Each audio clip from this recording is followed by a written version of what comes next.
Good evening and welcome to MCFC 9320 PUBcast. Paddy's gone into it. Looks like, what? Where's he gone? I don't know. He was there a second ago, all through the intro. All through the intro, and he just disappears. Oh, here he is. Well, good evening, Paddy. Good evening, Anne-Marie. Good evening to everybody who's in the chat, who's watching, etc., etc. Hope everyone's well and had a nice little break after what's been a difficult but still enjoyable season. Would you agree? Yes, indeed. Yeah, good. So, just thought we'd do, didn't we? We just thought we'd do a bit of a season review. And listen, I don't know if you've prepped for the show, but I've got some of my notes down. I've got some all positives and pluses, and I've got some devil's advocate negatives. So let's work through them and see where we're at, the way you think, and more importantly, the guys in the chat. So overall, if you was marking the season out of 10, what would you mark it as? 7.5. And I'm going to ask you why. Because I don't think we played to our full capabilities. Even though we went on a one streak at the end of the season, but it was still a bit laboured, shall we say. Mm-hmm. We weren't at our free flowing best. See, and I'm only judging that from the previous season, and maybe that's unfair because, like, to go 4 in a row is, like, it doesn't need mention. It's never been done before, and it's something. I think it did take a toll mentally and physically on the players. So, if you judge it by the seasons gone past, the 3 previous seasons, you could say this season we were slightly below par. We started off beautifully. We won, I think, the first 6 or 7 matches, but then we kind of dipped. Okay. Marie? I'm going to go an 8. Okay. Again, I think we didn't necessarily perform the way we could. But we've got that guile to get us over the line. And I think it must be after everything they achieved last season with the treble and everything, it must be a real challenge for all of them to get back into that mentality of wanting to win everything. Because they've done everything, if you like. So I'm going to say an 8, and I think that there are certain factors in that with regards to 5 months without Kevin, 2 months without Haaland. Obviously there's been some issues with Jack as well, and that unfortunately has cost him his place in the England squad, which tells you everything about Waistcoat. Yep. But so yeah, I'd give it an 8. But it was always going to be very difficult for the team as a whole to live up to the previous season. Okay. We've seen some 8s there. We've seen Michael with a 9, Iptris with a 7, Stevie with a 8, Big Mog with a 7. I'm going to go for 10. Do you know why? Because we won.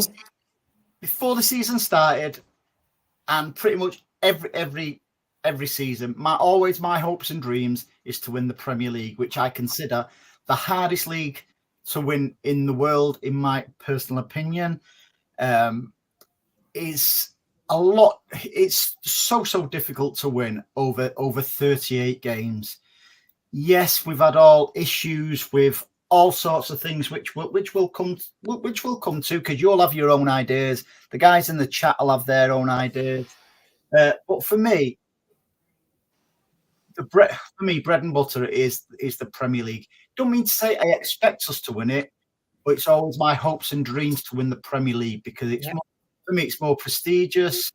It's a tough slog, and the way, and in particular, you've sort of like just touched upon it then, Anne-Marie, with the things what we've had to put up with. Yeah, other teams have injuries, la-di-da-di-da-di-da, but for the amount of injuries we've had last season, absolutely bonkers.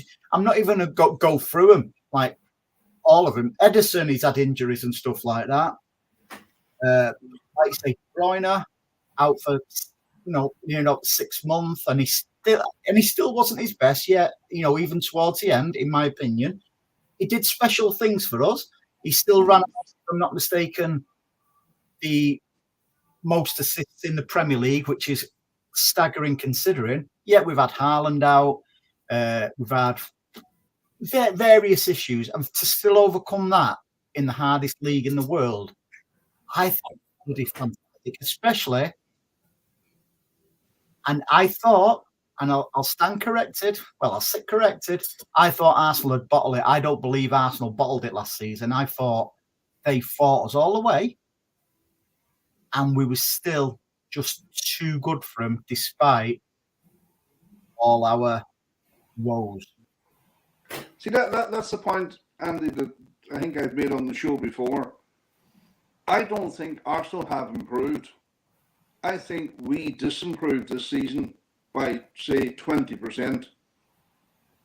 Like, I don't think we played our full capabilities this season. So I don't think Arsenal have greatly improved, because if we had had the season which we're used to, and I'm not being critical of him, no, by any stretch of the imagination, what he did is undescribable. But I think our levels dropped a little bit, and it made the league that bit more interesting. Like, as Anne-Marie says, Haaland was out for 2.5 months, still finished top scorer. And then you have people then questioning Haaland as a striker. Oh, he should be doing this and he should be doing that. He played 75% of the season, you may as well say, and still finished top scorer. So okay, there's a lot of there's more pluses. There's a million more pluses than there is negatives about this season, because you can't, as you say, you give them a 10. I can't disagree with you. They won 4 in a row, so. I think it's down to people's expectations, isn't it? And so I'll tell you what is though. I'll tell you what's a big plus though, Paddy. For me, the Switzerland flag. I don't know there's any bigger plus than the Switzerland flag. Anne-Marie, it's just got Anne-Marie then. Sorry, just thought. So no, you're absolutely right. But again, I just feel it's down to expectations. Just one Manx pot, winning the league without ever really setting the world on fire. But despite winning the Prem, I still feel a little bit underwhelmed. I guess it shows how far we have come. Absolutely, mate. And that's we. It's all right saying we didn't set the world on fire, but in my humbleness of an opinion, it's imagine what we'd have done if we'd have been fighting from minute one in the Premier League. Haaland's been slaughtered this season, despite being out for over 2 months. Yeah, he still ran out with 38 goals for us. Was it 27 in the Premier League? Wins a Golden Boot. So I wasn't expecting him to win, to score 50 odd goals in the Premier League or anything like that. But I was expecting a dip from him. But I wasn't expecting the reason why it would have been a dip, if you like, through injury and KDB missing and stuff like that. So, yeah, I think it's all down to expectations and stuff like that. Plus the fact, Andy, we don't actually know how many games Hannon played with pain injections, so he wasn't playing at his full capability before he was even out for that duration that he was out. So I imagine he was getting pain injections to play at times. Interesting, but we downgraded from last summer. I'm not joking. I still believe, and I said it on quite a few streams. I still believe that we missed Mahrez a little bit last season. You know, from even if it's from the bench, you know, something different. We know his ball control is fantastic. He can put an almighty cross in. He chips in with goals. So we took them goals out of last season. Gundogan, absolutely. I was gutted to lose Gundogan. I really, really was. However, we brought Kovacic in. We brought Nunes in. Yeah, they're not Gundogan. However, I thought Kovacic had a very, very respectable season because, and to be fair, that is one of my points. Just to show I'm not there. I believe Kovacic coming in gave Rodri a little bit of freedom, and it's no coincidence Rodri chipped in with more goals. You know, it was more offensive because I think that's since Fernandinho went and Rodri came in as the sort of like the number 6, if you like. I think with Kovacic there, that's the first time that Rodri's thought, you know something, I can trust him. If I go forward, I've got somebody I can trust to sit in there and do the dirty bit. So although we sort of like downgraded, I'd like to think I'd like to spin it round and say we brought different options in, like when we brought Grealish in, so like when Sane went and stuff like that. As Stan says, different keys for different locks. So yeah, and we're forgetting one of the key ones there as well, Andy, in Guardiola. Particularly towards the end of the season, he made a massive difference to us. And you know that he's only 21, isn't he? Something like that, 21, 22. So he's only going to get better. So these might be the only one where I see there being not much room for improvement, and that's only because of his age, is Kovacic. But other than that, you know, we're building again for the future because these players are only going to get better with age. So don't we all, Anne-Marie? Absolutely. Apart from Paddy.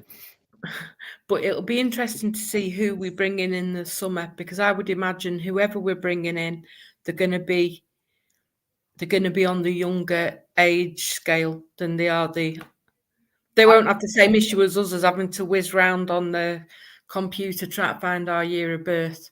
I thought you was going to say whiz round on your mobility scooter then. So was I. No, I genuinely did. Thank you, Martin, for being a member for 11 months.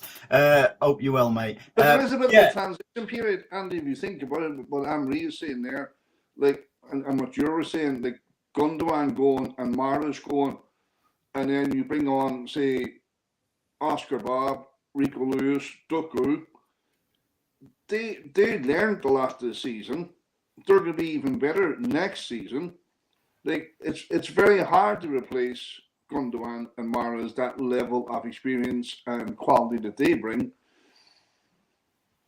So whoever who comes in the summer, obviously the Matteo is a bit of a stopgap. They're going to have to replace him permanently. The Kevin Phillips will either be sold or go out on loan. Nunes will play a bit part player, but their talks of your man Bruno at Newcastle coming in. I could see that because they're after getting 20 million already for your man Doyle, is it, who got promoted with Taylor Bellis. Or Taylor Harvard Bellis, I should say. No, so but you're right. Wolves would have signed. I think it's $4 million for Tommy Doyle. He's gone to Wolves permanently. So, like the younger players this year that I mentioned, like that, you could say this was their transition year in terms of getting up to speed, getting the experience behind them. You have to experience. I don't care who you are. You have to experience that level of intensity and pressure to be able to deal with, to be able to close your. Like if you think about in your everyday life, if you're under pressure yourself, your sleep's not great. You've broken sleep. You're worried. You're worried about stuff. So imagine you facing into a derby, and your Doku, who's never experienced that level of intensity or pressure before. These lads have done that now. They've travelled the world. They have that in the tank now. They bring forward the next year. So it's who we're going to bring in now to complement them as well. Do you want to know who we link with? Yeah. I've not got a clue because I've totally give Twitter and that a wide berth. So I've not seen all the speculation or anything like that. I've actually been cleansed of Twitter and I don't miss it in any way, shape or form. I just think it's just honestly I don't miss it at all. So I don't even know who we're linked with, who we're not linked with, who's supposed to be going. Do you know what I knew after Bruno? Yeah. So listen, and another goalkeeper, I think, but I'm not sure. I can't remember where he's from. Well, I tell you what, if we are linked and we do bring another goalkeeper in, then Edison, in my opinion, is definitely off because Ortega has signed a new 2-year contract, hasn't he? I saw on 1 year. Oh, was it an extra 1 year? Yeah. So why would we be after another keeper when Scott Carson signed a 1-year deal? Ortega signed an extension then. But so, Ortega's there to 2026 now, so I don't think we'll be signing. Yeah, I would agree with you. If we sign a keeper, I think Mr. Edison will be going. But I don't know where them rumours come out. I'm like, well, let's put that idea into people's head. But we know. Look, it's silly season. It's like Kevin hasn't commented on his future, so automatically he's going to Saudi. Yeah, and I wouldn't blame him. And I wouldn't blame him at all, but they're going to pick and choose. They pick and choose which bits of a statement they're going to take out of an interview. It's the same with, I'm sure most people have watched the 2-part interview with Khaldoon that came out this week. And again, you read in the paper and there's been selective bits that have been taken out of it, but not in context of what he was actually saying. And if you listen to Khaldoon, he comes across as such an eloquent and intelligent man. He does. That it fills me with confidence when it comes to. I was just going to say, Anne-Marie, Khaldoon is the reason why I'm winding people up and stuff like that on TikTok, because I've got so much faith and confidence in him. The way he's not ranting and raving, he's just calm about it because he knows he knows the end goal. By the way, I have just been told by somebody who is very, very reliable, and I don't normally break stuff for news or anything like that because I don't do that stuff. But I've been told that Edison will be staying. So maybe that link for that other keeper is a bit. Don't know. Yeah, it might well be, but it's just one of those things I've read. But again, going back to the Khaldoon interview, the one thing I do love about him is the way he started the interview and going on about the 4 in a row and how, really we're not, because we've still not had a chance to kind of sit back and reflect on the season as a whole. We're still kind of triggered by the FA Cup final, that we've not put into perspective what we actually have achieved. In the last 100 years, 5 teams have tried to win 4 in a row. Huddersfield, Arsenal, United, Liverpool and ourselves. And we've done it and none of the others did. And that's why we have to take pride in the achievement of the 4 in a row, because we can't ever take it for granted. And then when he was asked what's our next aim, he said, this is what I liked about it, 5 in a row. Because, if we're going like that, we're just going to shut everybody up. And it's just great the way we just absolutely boiling piss. And what makes it a little bit bizarre is it's silly season anyway, because it's just full of speculation and stuff like that.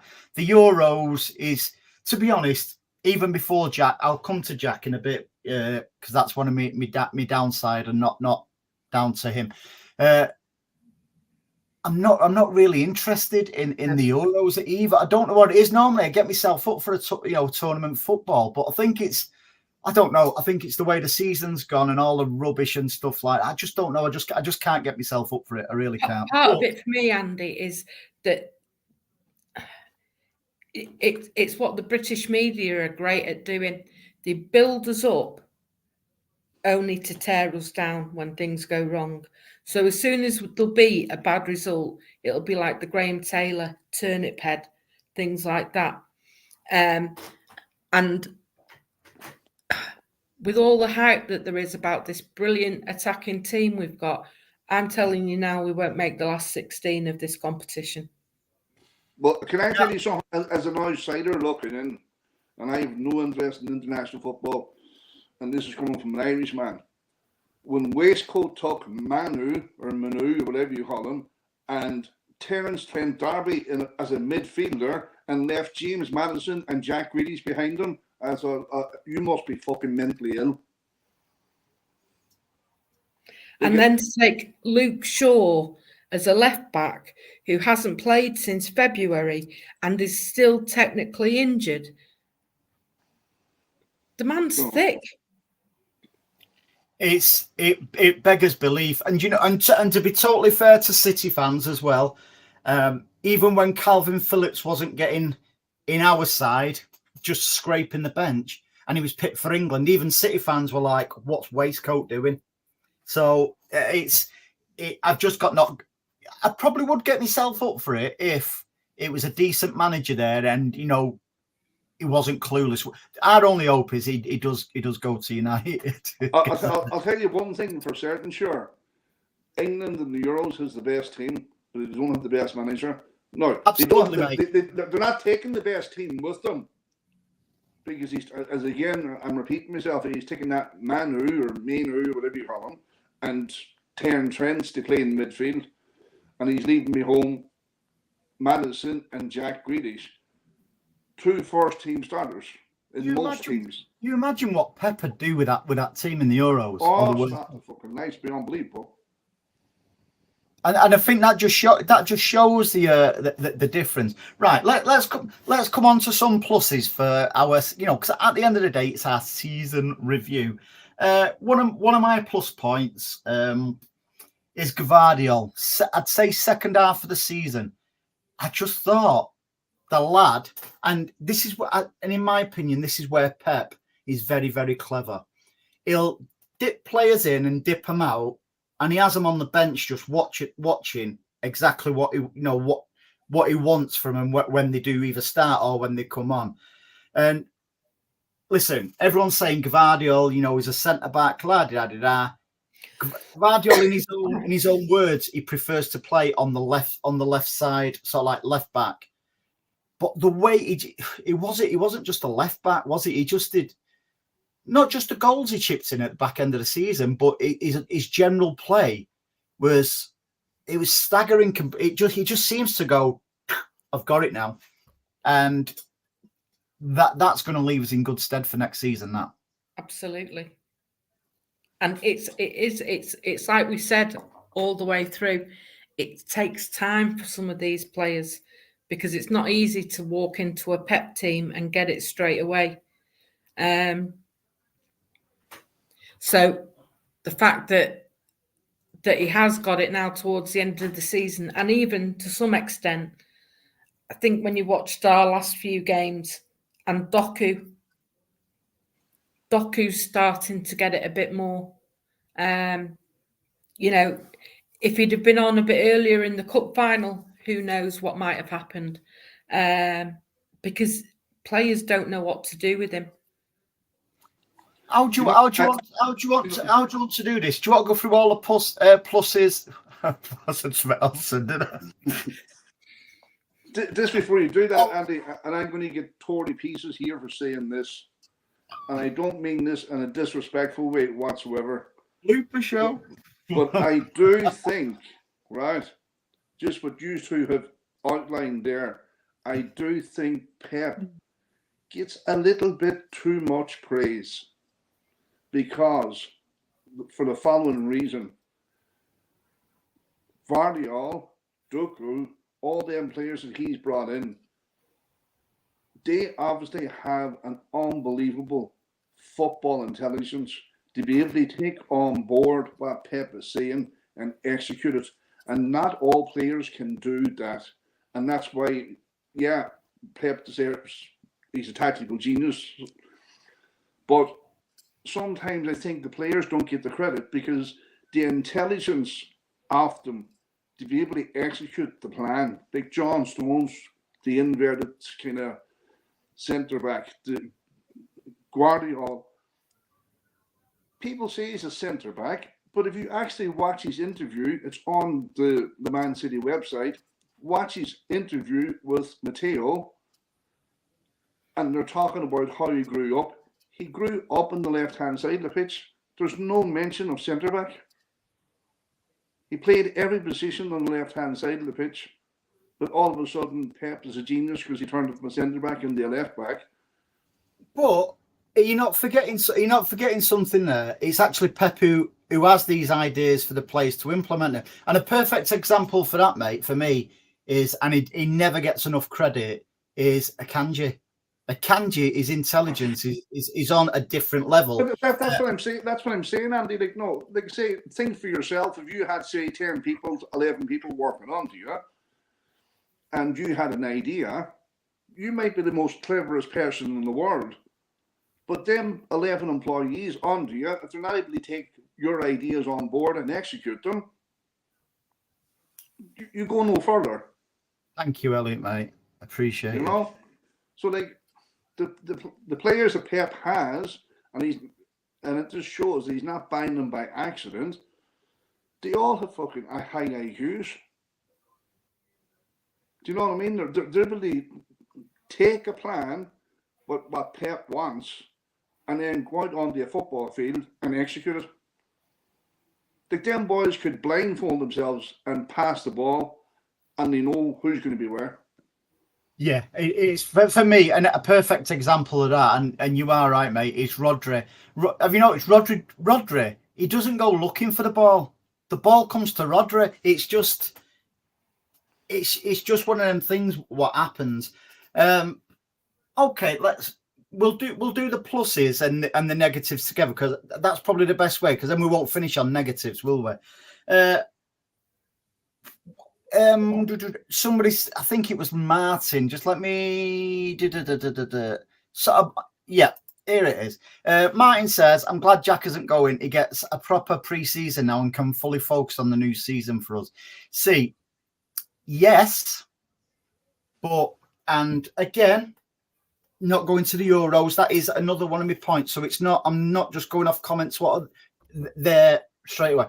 I think it's a negative for Jack because it's well documented. Jack had mental health issues last season and Pep brought him through. Now, what concerns me, missing out on the Euros where he probably geared himself up, to go to the Euros and all of a sudden missing out, I think that could have a negative effect on him personally and mentally, Anne-Marie. Well, it's one of those, Andy, isn't it? It could go two ways. It could have that effect on him, or it could be the catalyst for him to have the best season ever, because he'll feel like he's got a point to prove. And I am confident of the fact that Pep will have been in touch with him this week after finding out that he's not in the squad. I'm confident of the fact Pep will have been in contact with him. I kind of get where Martin's coming from in saying that it might not do him any harm because he'll have a full rest before pre-season. You know, it was so widely reported last year after winning the treble. It was just party central for Jack. So maybe this pre-season, this time of no football, will give him a bit of a chance to kind of regroup and get his head in the right place to focus on what he's good at, which is playing football. It's one of those, you know, at the end of this tournament, depending on, you know, however it ends up for England, they won't win it. That is, I'm convinced of that. But it could be a case of they'll turn around to him and say, "You should have taken Jack. You should have taken Maddison." Yeah. You know, because you need people that can change a game, but can also hold up the ball and play the right ball, and that's Jack at his best. But you know, it's one of those. What do we know? We're not getting paid to manage the England team. Unfortunately, Waistcoat is, and we'd do a better job. Paddy, can you see it affecting him mentally? Well, again, I repeat what Anne-Marie said. I'm going to disagree with what Anne-Marie said in one point. He has two choices now, right? Obviously, that's a big psychological damage, not because he takes great pride in playing for his country, even though he dumped Ireland, but we'll forgive him for that. You know? So, I'm Irish one week, I'm English the next. But anyway. Hang on, put him in the Islands. Hang on, put him in the Island squad for the Euros then. Yeah. He would have been fucking playing. But like, he has a choice. We haven't even got a manager for the Ireland squad. We have John O'Shea. Oh, please. It's better please, Scott. But anyway, Jack Grealish, right? Jack Grealish has two choices now. He either lets it affect him psychologically and it damages him and he goes off the rails and it does a gazer, or he uses the disappointment as fuel and to motivate himself and get himself back on track. And just to pick, I'm not picking you, Anne-Marie, but you made a point about the British press earlier when Jack Grealish won the treble and he was party central for Jack. That is absolute, total, and utter bullshit portrayed by the British media press. I know, but I'll tell you why, right? You ever look at Jack Grealish when he has his top off? He's carrying less than 10% body fat. You can I'm not disagreeing with you, Paddy. You saw his videos of him before pre-season, getting himself back into shape. But this is my whole point. The British media in general, so it's like all big hype about what a great England team we've got. As soon as something goes wrong, they'll destroy them. They're not happy unless they put players into the gutter. Yeah, but that's what I'm saying. God help the one England player that makes the mistake. Yeah. Because they'll be hung out to dry. They still talk about Beckham getting sent off. Exactly. No, hang on, because I've seen quite a bit since, but I can't believe we got beat off Iceland. Imagine when we start playing Tesco or Asda. That's when we really get a good leather in. So Saka's took a bit of a pelting since then. I think he come on at the 60-odd minute I read, and he's took a good hammering from the good old British press. Now I've seen people crying racism over Saka because they're going for Saka. I've even seen today someone say that Saka was made a scapegoat because he's black, because even though Marcus Rashford and Sancho missed penalties as well. So I've seen also, listen, I don't understand the British press, but also I don't understand some football fans in general. It really, really baffles me because, as we saw, Beckham got a good hammering in 1996, was it? When went against Argentina. We've seen Jack Grealish get an hammering in the press from after the treble, like what you said, Paddy. Listen, the press are not racist. They're just absolutely vile. They're vile to everybody. They're animals, is what they are. They're absolute animals. Before I forget, thanks, Simo Sups, for becoming a member, my friend. Hopefully, you will enjoy the channel, mate. You look exactly what he did with Raheem Sterling when he bought his house, his mother a house. Like, his mother was working 3 jobs, taking him to football coaching. He earns a bit of money. He buys his mum a house, which we all do. All gold taps, gold this. Who gives a fuck? Do you know what I mean? It's his money. He's entitled to spend it, whatever. But they hounded Sterling for years at ours. When's the last time you read a report about Raheem Sterling in the press? Since he went to Chelsea? Exactly. I've got nothing but respect for Raheem Sterling, not just because what he'd done. I don't know if people are aware, Chris Bird, who used to be our chief executive officer at City, he set up the Raheem Sterling Foundation. And I know Chris is a top bloke, and he's been on our show, Chris, as well. And even Chris says Chris is, it could come across as biased, but he's not. The stick, what Raheem Sterling gets, and it's just unbelievable. Now, that's not because of the colour of his skin. That's because exactly what you've just said, Paddy. In the only stick he got at Liverpool was from Liverpool fans. He never got it from the media. When he comes to City, all of a sudden he got it from the media, as well as everybody else. He used to get booed every ground he went to, sometimes even the Etihad off City fans. But I've got nothing but respect for Sterling, because he's just, even with a tattoo he had of a gun, the press was trying to make out it was stuff. It's not. It's a tattoo. It's a tattoo at the end of the day. But I don't go for all that. Right. Let's move on to another one.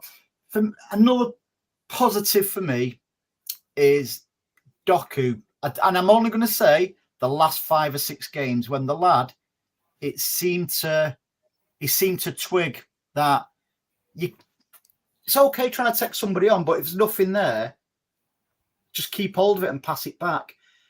He seemed to have got a bit of nous at the back end of last season, and I've seen the highlights of him against Luxembourg, was it last night, and he looked to have had a decent game there as well with an assist.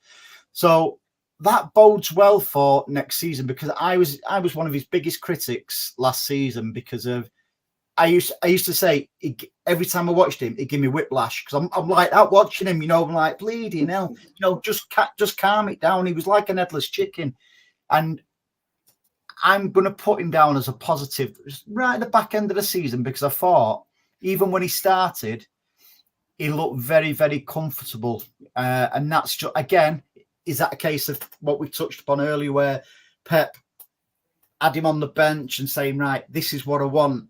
And he's actually took it on board, even though he's only 21. I'm not saying 21-year-olds are thick, by the way, but I'm trying to say, for somebody so young to grasp Pep's methods, I think that will bode well for next season. So I think that's where Jack has to focus in pre-season and really be at it, because his place is in danger there. It really, in my humble opinion. Your thoughts on Doku, Paddy?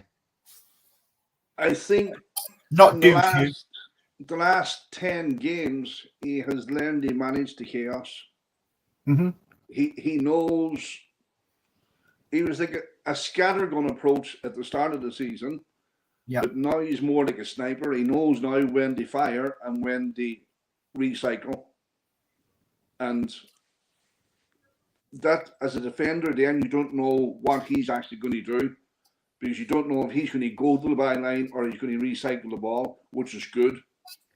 So he has come on leaps and bounds in that regard. He's kind of dropped that scatter. Like you was going to the byline all the time at the start of the season, where at the end of the season, you didn't know what he was going to do.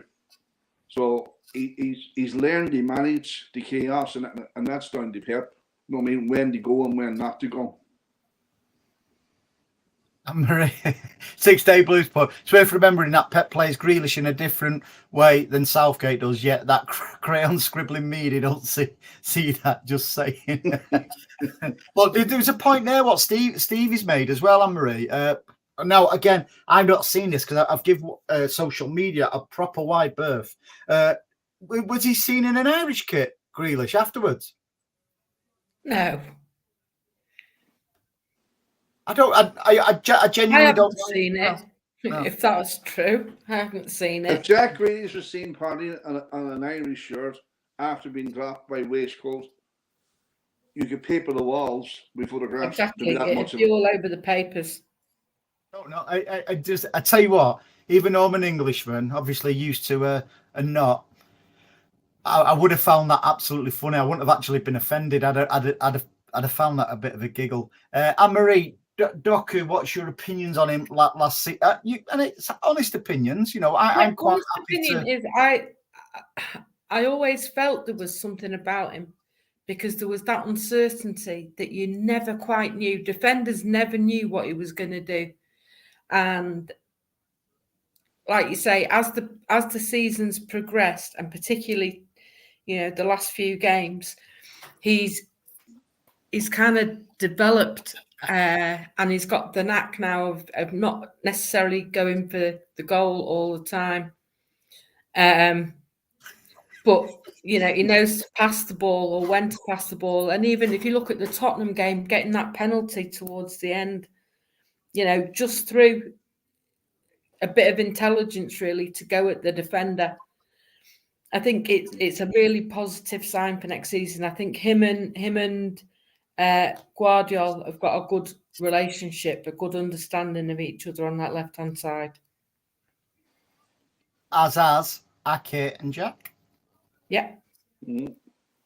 Steve is calling there. As the Villa beat us, Andy.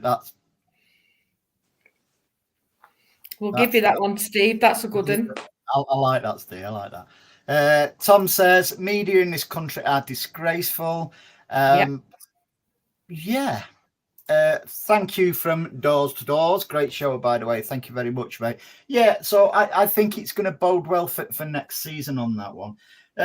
One of my negatives, and we'll stay on the Doku thing, for me was right at the start of the season, the Doku versus Grealish debate, what just dragged on and on and on. And I'm pretty sure on the back of Jack's issues, after winning the treble, it was something we all could have done without this. We prefer Doku than Grealish kind of thing from a certain section of our fans. No, sorry, I'm going to disagree with you there. It wasn't a section of our fans. That was the media. The media put Jack Grealish against Doku because, if you think about it, right, it served them well to put Jack against Doku, right? Like, Jack Grealish was going the grounds after signing for us, and he gets booed by opposition fans everywhere he goes. Why? He never got booed when he played for Aston Villa. So that was another narrative created by the media that everyone bought into, even some of our so-called fans. It's just to say it drives me to the point of distraction is an understatement. When I can see the gutter press playing players off each other and everybody's jumping on board and everybody has an opinion, where that was fabricated. Like, if you were to get a snapshot of inside that ground, I can guarantee you there was no Grealish against Doku on the training camp. Who says in the ground? At no point did I say in the ground. I said a certain section of our fans. But it was fed by the media. No, I've seen with my own eyes, and one I won't ever forget. And it was a direct tweet to Grealish saying, "I hope you get a cruciate so my boy Doku can get more game time." Now that's not media. That was a so-called fan mate. So yeah, I know, but Andy, you know yourself. It's never, these people are not real fans. They've got the ulterior motive. Oh, fanboys they are, or fangirls as the case may be. But that's what I'm saying. So that is, yeah, I agree. Where was that fan from, Andy, who tweeted that? No idea, mate. But what I'm saying is, I agree with you about our brilliant media. However, you know, I've seen things with my own eyes from fans or so-called fans. So that disappointed me a little bit, and that's why I've put it down as a negative. The person who tweeted that was from Africa, because I looked at it. Don't know. And it was a racist thing. It was against black against white. He made it a racist thing.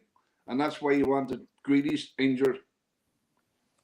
No idea. I wasn't even trying to second guess the motives behind it. One, what I'm really, really pleased about, we sort of touched upon it before, is for me, Ortega. I thought Ortega was absolutely fantastic last season. He showed up not only against Spurs away, you know, that title. Let's face it, that was a title-winning save. Save. If Son had put that away, I don't believe would have gone on to win the league. For him to got a penalty at the end. Who knows? Who knows, mate? Who knows? Because listen, goals change games, and for Ortega to pull, and that it wasn't just that one save. You know, am I right in saying he's never let us down? Well, the one thing, I was disappointed with him not last season before in the League Cup against Southampton away, where I thought he was probably responsible for both goals. But overall, I just think the first goal in this year's FA Cup final. I've sort of wiped that from my memory. Yeah, and I have as well. Walker telling them to stay back. Yeah, I just think for him to be a number 2, we're bloody lucky to have him, because he would get in most teams anywhere as a number 1. Yeah. But I'm quite content and happy that Ederson appears to be staying. You know, from what we said, at the top of the show. I would like to see him fight it out as a number 1. I really would, because I know Pep's always said that Ederson's his number 1, but maybe Pep's thinking now. And again, I'm only second guessing and stuff like that. Well, if Ederson's been a bit murmuring to get a move. Yeah, but you see, this is the thing, Andy. This is what irritates me. Listen. I'm only just playing sort of like role play, as it were. If Ederson has done, listen, Pep, make no mistake about it, Pep would know about it if Ederson has been sort of like itching to move. Now, Pep might think, A, you're going nowhere, but B, I've backed you as a number 1 since you've been at this club. Changes from next season because I'm not letting you go, but you're not necessarily going to be my number 1. You're going to be fighting it out with Ortega, whoever's sort of like in form. This is where it comes back down to. It's the same with every summer transfer window.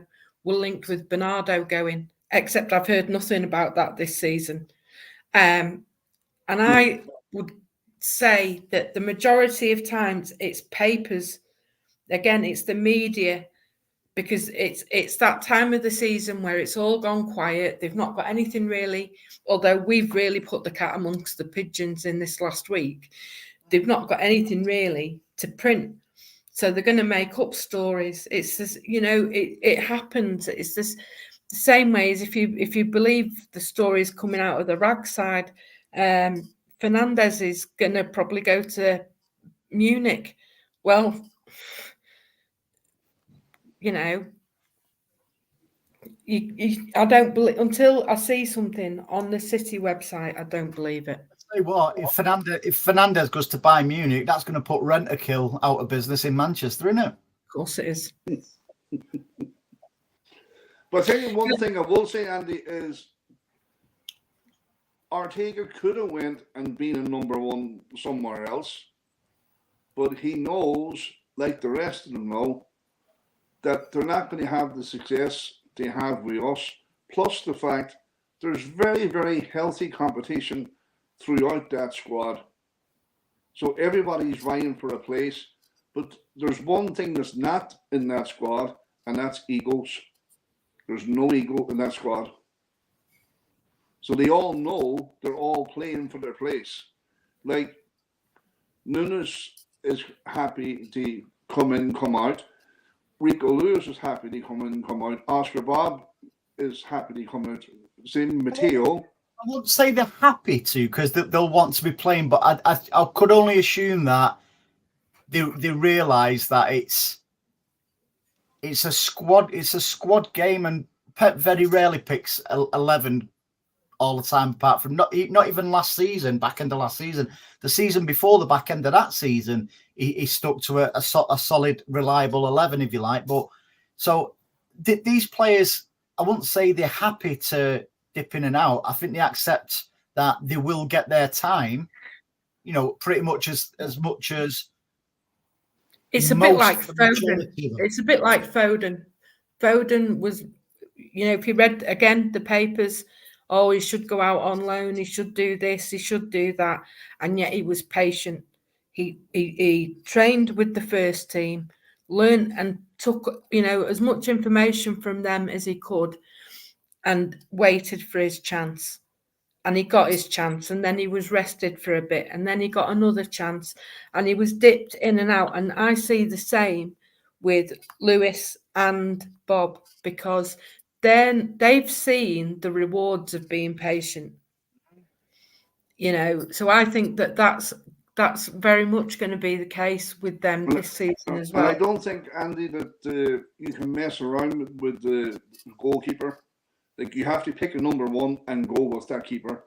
Like, Ortega's signed an extension, but he must know that Edison is going to be the number one for the Premiership, and he'll be the cup keeper. Or if Edison gets injured or whatever, I wouldn't be into that. And maybe that's because I'm old-fashioned, but I wouldn't be into swapping my number one in and out. Like Arsenal did at the start of last season. Yeah. Well, for me, that's different, because with Arsenal, they almost went from... He actually played for England as well, Ramsdale, the other night. They went from dropping Ramsdale to bringing Raya in, and just like number one.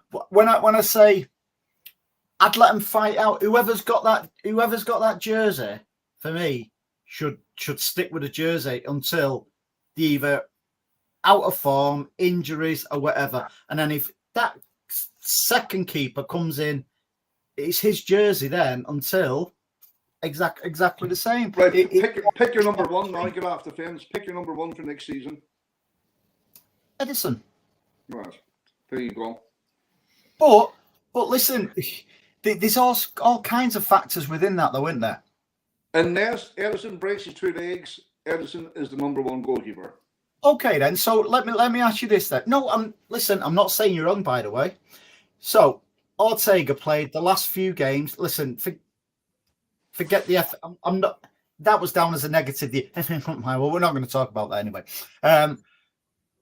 Ortega did very, very well the back end of last season. So for me, if that was the start of the season, he keeps that jersey then until he makes a record or out of form or injury, like I say. So listen, that's just the way I see it. I just think it's a unique position in it. It's not like you can swap a centre back around and rest him and he comes in and you can bring him on as sub. It's not, you don't see substitute goalkeepers coming on when there's nothing up with them, nothing up with the number one, do you? No. And I think Edison will be the number one keeper, and Ortega is quite happy to play backup. See, you keep saying that, quite happy. I bet he's not. If you asked him, saying, "Are you happy to be number two?" He'll go, "Oh yes, Paddy, I'm ecstatic." He won't. He'll say, "No, my aim is to get to number one. I'll prove that bald bastard wrong." All right. Not me, by the way. It's great to have that mindset, but in terms of capabilities and skill and being a better player, if you want to go down the black and white route, Edison is a better keeper. I'm not saying he's not, mate. What I'm saying is, if I asked any player, right, regardless, if they're happy to play a bit part in the team, and they said, yeah, that's not a winning mentality, mate. And I'm not saying that you're taking the word happy like to the extreme. Of course, they want to be playing, but they're happy that there's 11 players out there representing their club. Yes, if they were given the opportunity, they would love it, but they're not sitting on the bench with their fucking big lip out thinking I'm in a huff because I'm not playing. They're fully supportive of the manager's decision, and they're fully supportive of the team that's on the pitch, is what I'm saying. Yeah, of course, mate. You've only got to see that with Scott Carson. People underestimate the likes of Scott Carson. It's almost like a bit of a joke in football, not just with City fans, that, oh, Scott Carson, bloody hell, what's he? He must have loads of stuff on Pep to keep getting contracts, on that money. You can't underestimate the contribution somebody like Scott Carson does within a squad, because, when times are like, and that won't be just for the keepers. That'll be his vast experience. You can't buy that thing. That is just experience. Where you can just imagine after the final. I bet Carson would have been the first one to go to Ortega and stuff like that. Whereas other players would just be like manana. Well, let's turn it on its head.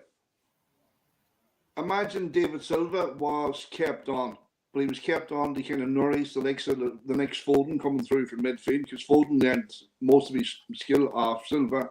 So if Silva was knocking around the first team and on the bench and on all this kind of carry on, but his main role was behind the scenes, was what Carson seems to be, the kind of like the experience and training with the other two. If you had Silva doing that, or Kevin De Bruyne when he retired, who would complain about that?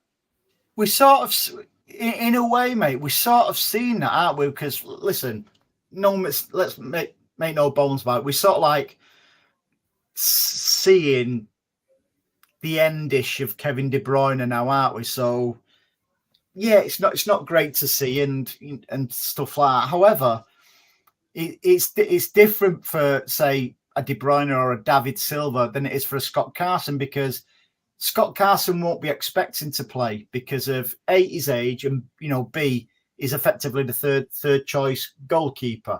Whereas a De Bruyne or a David Silva, they'd still be expected to, at least minimum, come on as a substitute. Sorry, just chat away amongst yourselves a second. No, I think if David Silva or De Bruyne or Gundogan, especially because he did his badges, he started training in the youth team. I think if David Silva had his around and says, do you know what? Let me hang around there in the background and I'll coach the next ones who are stepping up into the first team. Like Hamilton, now the young lad who played a couple of games for us this last season, he'd be moving to the first team full time this season. And I imagine there might be one or two others along with him.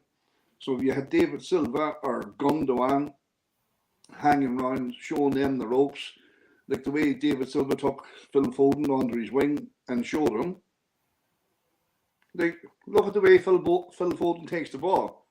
He didn't learn that off any stranger. It's a carbon copy of what David Silva used to do. The ball's coming into David Silva and he's looking in the opposite direction. He knows where he wants the ball to go. Phil Foden's the same.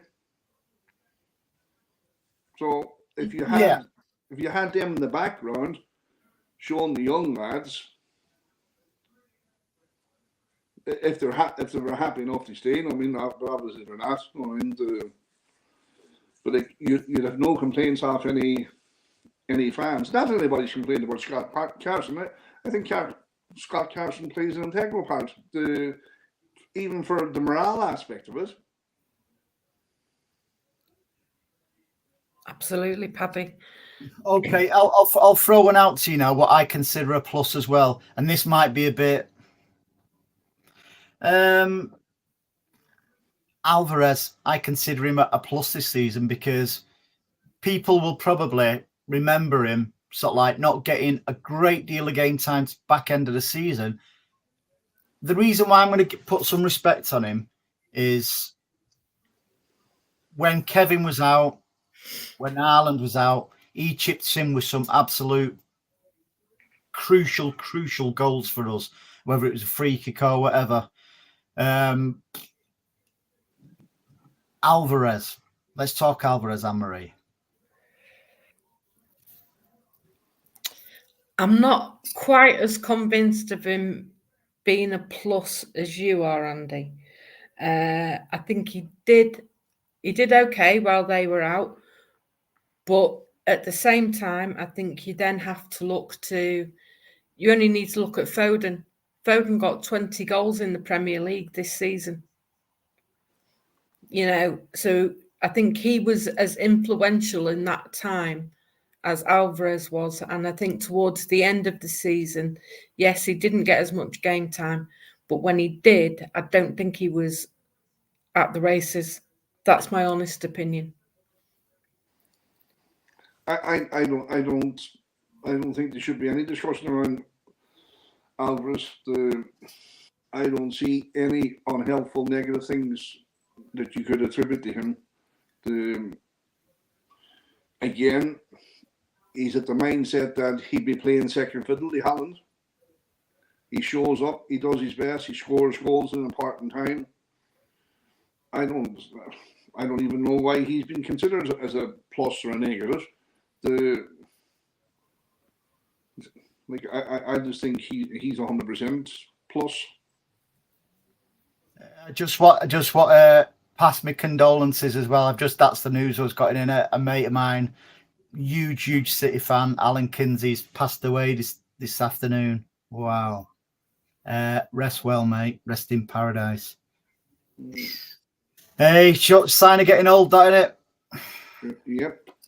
That's two Blues I've lost in the space of a few days.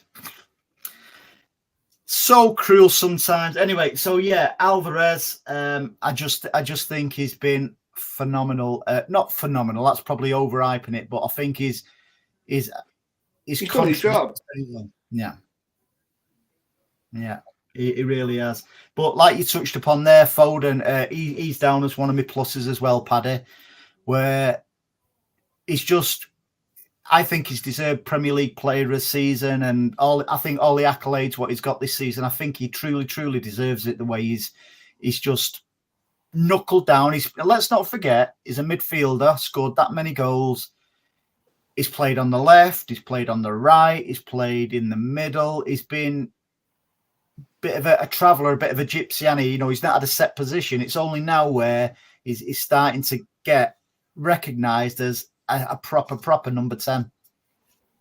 Well, I think all you needed to see towards the end of last season, you could see the baton was getting handed over on the pitch when Kevin De Bruyne was standing back and letting them take free kicks. That was just that was the passing. That was just, you've arrived. The stage is yours. But like Kevin De Bruyne is full of praise for Foden. He says, no, you should talk about Phil Foden for the last 2 or 3 years. He says, I've been training with Phil Foden for the last 7 or 8. He says, I know exactly what he's capable of. But you could see the respect was more evident towards the end of last season around the free kicks and what was happening on the pitch. And there was more expectation of Foden to make things happen than there was of, say, Kevin De Bruyne at times. No, I agree. Believes it deserves all the accolades, Anne-Marie? Absolutely. Goes without saying. I think he's been immense this season for us, and it shows the level of maturity he has at 23, 24 years of age. I think he's full credit to him. And it has really turned his personal life around. Yeah. Well, baby number 3 on the way now. Yeah, it looks it. Before we finish off, I want to just touch upon Khaldoon's interview. I've got to say as well, and I messaged Chris Bailey as well, who even though he's retired, Chris now, Khaldoon always personally asks for Chris Bailey to do the end of season interviews.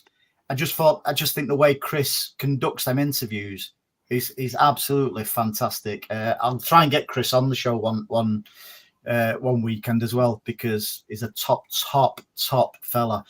So a few things in Khaldoon's interview, but what I picked out a little bit was the ticket prices. What's your thoughts on what he was saying about the ticket prices for the fans? Pathetic. For the amount of money they make off us, as a fan buying a season ticket, it doesn't impact their financials in the way he suggested it did. I think he was making a poor excuse for a bad decision. You could see it. You could see it from both ways. Obviously, like I don't get the games, so hopefully I'll get the games next year. Again, but you could see what he was saying. Like, no, they attract the best players and pay them the money that they have to pay them. Well, obviously that has to come from somewhere, you know. So if your season tickets going up by, say, 20, 30, 40, 50 or 100 euros a year, there have to be a ceiling on that, granted. There have to be kind of like, a cap as such in terms of what fans are expected to pay. But what he was saying was, the part about it, he says, we have to get creative and find solutions. That was just lip service, that was bullshit. But the other part he was saying about the premium product that you're paying for, it's either you shop at Marks and Sparks or you go to Safeways or Asdas.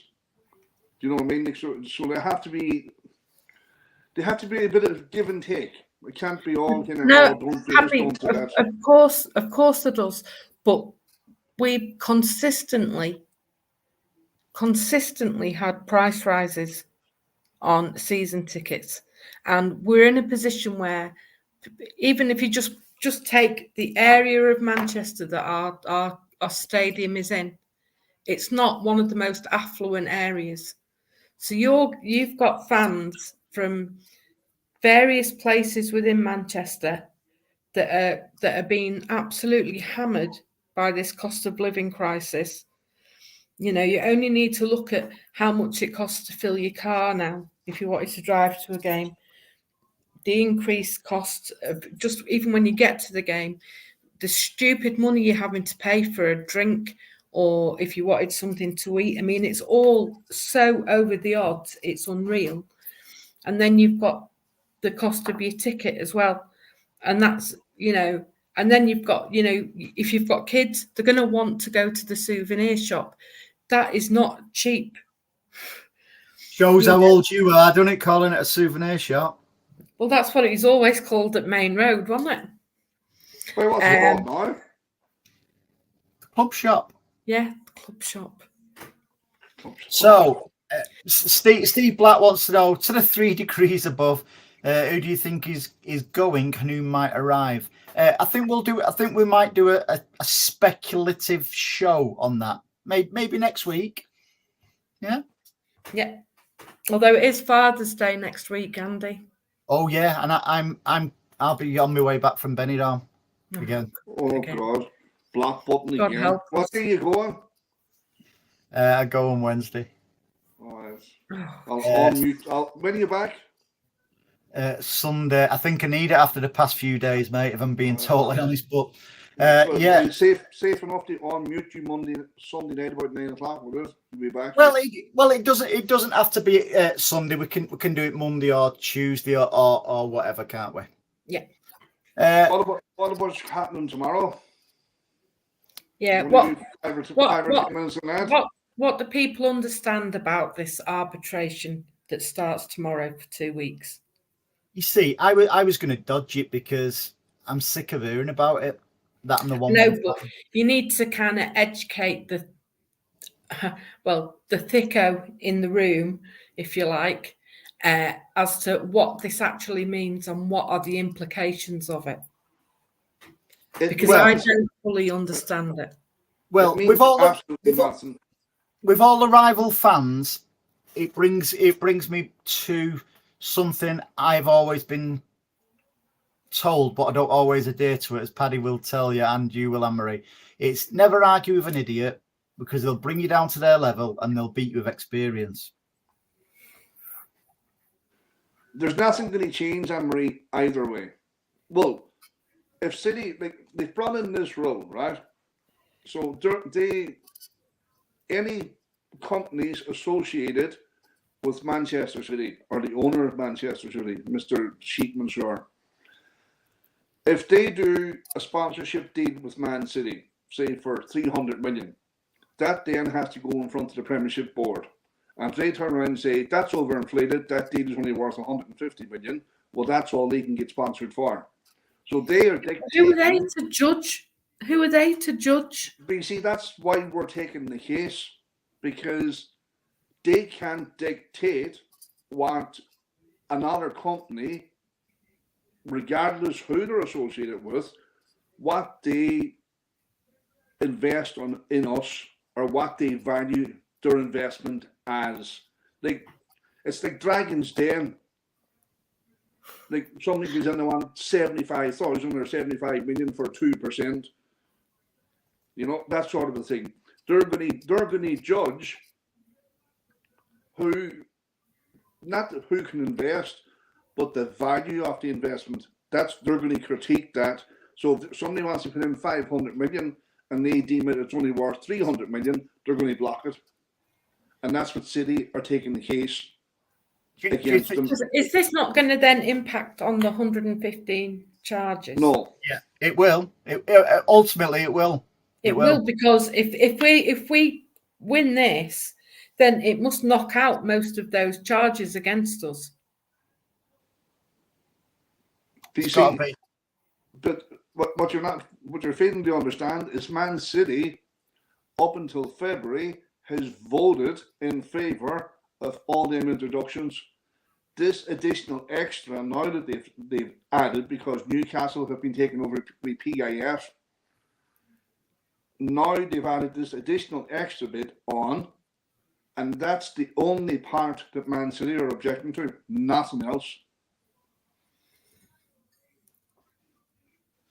Right. Well, listen, we'll know in 2 weeks. Well, about 2 weeks' time, you know which way it's going to be.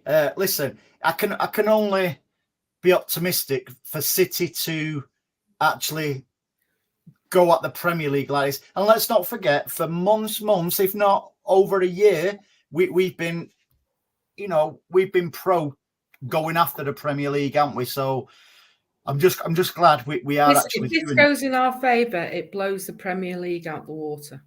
And I don't think it does. It does. It does, Paddy. It does. It does. And you know, and so it should as well, because all City are doing is standing up to the bullies. And listen, I condone that. You know, if somebody wants to stand up to a bully, they've got my backing. Listen, I'm going to have to leave it there, guys. You're more than welcome to carry on. But I've got to skedaddle and just make a couple of phone calls. As always, thank you very much for joining us. Oops, don't mind my camera went there. Thank you, Anne-Marie, as always. Thanks, Andy. You're welcome. Patrick, thank you very much for joining us, sir. Thank you, Andrew. Hang on, last call. Before you go, are all you guys in the studio okay? Hope so. Yes, mate. I'm okay. Thank you very much for asking. All good, thanks, Blue Heart. Hope you are. Much appreciated. Cheers. I'll keep your name anonymous. Thank you for joining us as always. Great interaction from the guys in the comments. Thanks everybody. Thanks, folks. Yeah, thank you for joining us, and we'll do it again very, very soon. Have a great week, guys. Bye-bye now.